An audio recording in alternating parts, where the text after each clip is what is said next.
estamos de volta. E só para finalizar aquilo que o senhor falou sobre o discurso, então nós não sabemos, do ponto de vista literário, ao certo, porque a figura de Saulo foi introduzida aqui. Não, literalmente está aí. O problema é saber se historicamente Paulo tomou algum partido, ou realizou alguma coisa, ou lançou alguma pedra em Estevão. Em programas passados, a gente viu que ele descende de igreja de Antioquia, Paulo. Não, ele judeu. era da Cilícia. Não, mas enquanto judeu, ele não frequentava ali Ele estava em Jerusalém, numa escola farisaica, rabínica farisaica, mas ele era oriundo da Cilícia, atual Turquia. Tarso, na Cilícia, era a sua cidade natal. E depois, ele nunca frequentou nenhuma sinagoga na região da Antioquia? Deveria ter frequentado muito em Tarso, como helenista. E depois, para completar os estudos do farisaísmo, ele se transferiu, jovem ainda, para Jerusalém. É porque... E estudou com o grande Gamaliel. Do contrário, como entender a presença dele aqui com Estevão? Não, Lucas quer simplesmente antecipar, quer simplesmente colocar a figura no horizonte, de que vai falar depois longamente. E aqui entra então agora o grande tema da perseguição. Mas leia, por favor, o capítulo 8, os primeiros versículos. A partir do versículo 1 do capítulo 8. Ora, Saulo estava de acordo com a sua execução, a de Estevão, né? Naquele dia desencadeou-se uma grande perseguição contra a igreja de Jerusalém. Todos, com exceção dos apóstolos, dispersaram-se pelas regiões da Judéia e da Samaria. Você não percebe uma incongruência aí? Todos, com exceção dos apóstolos. Por que não mexeram nos apóstolos?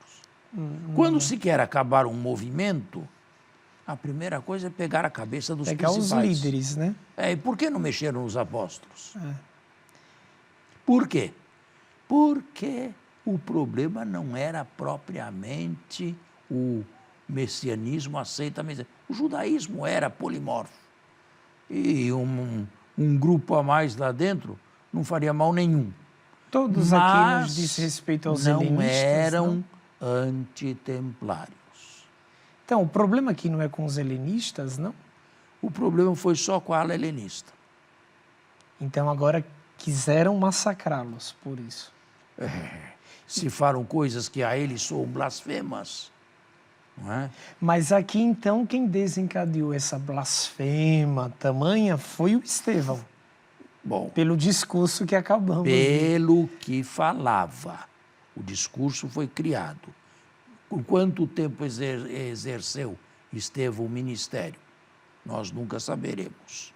Mas certamente atiçava os ânimos, né, falando deste jeito.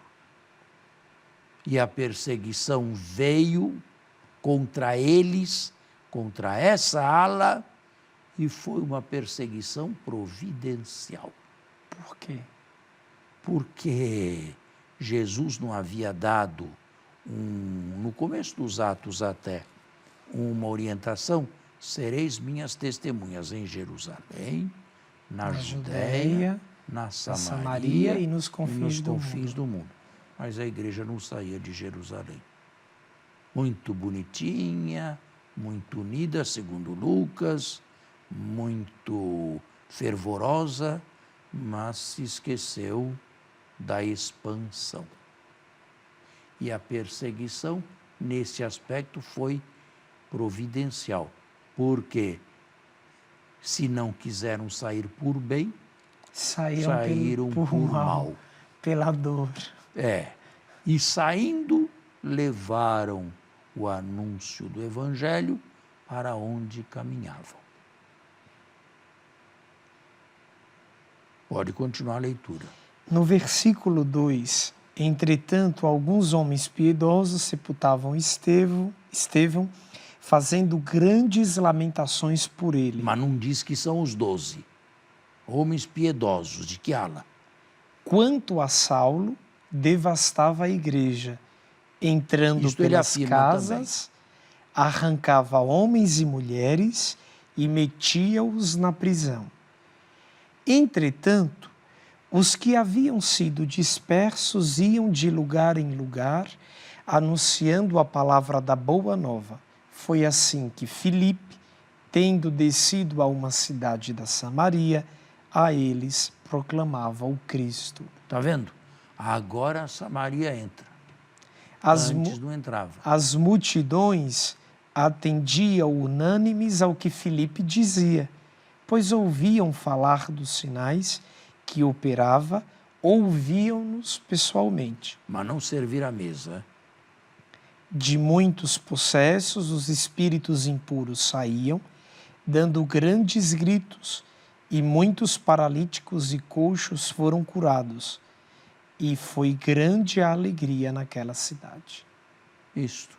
Então, o raio da ação pastoral começa a se elasticizar. Outros foram para Antioquia. Aí, nesse mesmo capítulo, se fala disto. E lá também se expande. De começo, de início, falavam apenas a judeus gregos. Mas alguns dentre eles falaram a pagãos também. E o efeito era o mesmo. Eles começaram a perceber que, com a mesma docilidade que os judeus gregos recebiam o evangelho, os pagãos também começaram a receber. E como é que percebiam isto? Pela adesão ao movimento, pela expulsão de espíritos, pela recepção do Espírito, pela alegria incontida, pelos louvores a Deus, numa palavra, pelos carismas que recebiam. E que para eles, os chefes, os responsáveis, era sinal visível de que Deus agia nos corações daqueles pagãos. Ainda, ou já. Então aqui, padre, a gente já encontra um germe profundo, né, daquilo que na igreja ainda hoje é muito latente sobre a missão, né? Quer dizer, esse é o papel do missionário, e não só do missionário. A igreja nasceu missionária. Lucas, nós já vimos isto na narração do Pentecostes, diz que havia gente de todas as línguas em Jerusalém. Isto aqui pode ser entendido mais teologicamente do que historicamente. Historicamente havia também, mas Lucas dava mais ênfase ao nível teológico. Isto é, a igreja já nasceu falando todas as línguas. A igreja já nasceu com a finalidade de abraçar a todos os povos. A única coisa que fez no passado, mas que não faz mais no presente, é o famoso, o quê? O apologismo, ou então as conversões sob ameaça. Nós damos a isto o nome de proselitismo. Isto é, ameaçar você se não entrar na igreja, ou então o contrário, enchê-lo de bênçãos divinas e fortuna na terra se tornar cristão. Isto significa fazer proselitismo. A igreja fez isto no passado, não aí nos Atos ou na Bíblia, mas na história da igreja houve proselitismo. Não se lembra de Carlos Magno?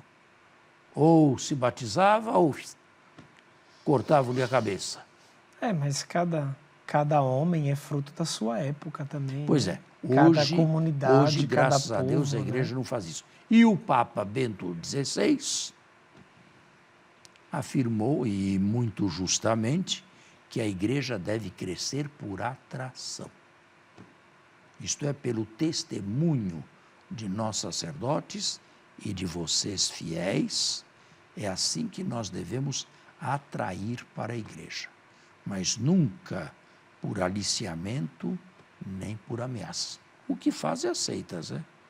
É porque a teologia da... Eu ia perguntar, porque assim, aqui nesses versículos, volta e meia, os espíritos imundos são expulsos, os milagres acontecem, as curas também, e é um show que hoje a gente presencia muito nas igrejas de cunho neopentecostal. É. Só que aqui tinha o quê do evangelho, e hoje a gente vê o quê da prosperidade, né? E o quê da corrupção também.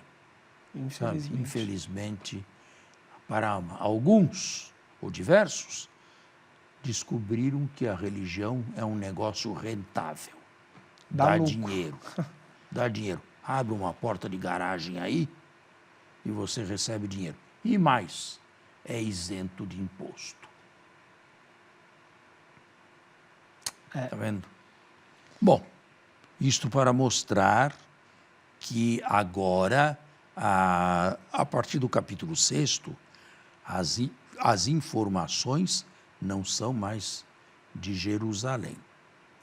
Lucas as recebeu oralmente, por via oral, mas de Antioquia.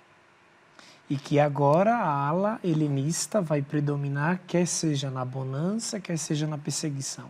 Como é o caso da perseguição. A igreja de Jerusalém vai continuar um pouco, mas murchando sempre mais, e a igreja de Antioquia se abrindo sempre mais ao Evangelho e, sobretudo, à missão entre os pagãos. Depois voltará. Nosso programa chegou ao fim, padre. Chegou Lamentável. Ao fim? Então temos que nos despedir e, mais uma vez, com o nosso agradecimento, o propósito de estarmos juntos no domingo que vem.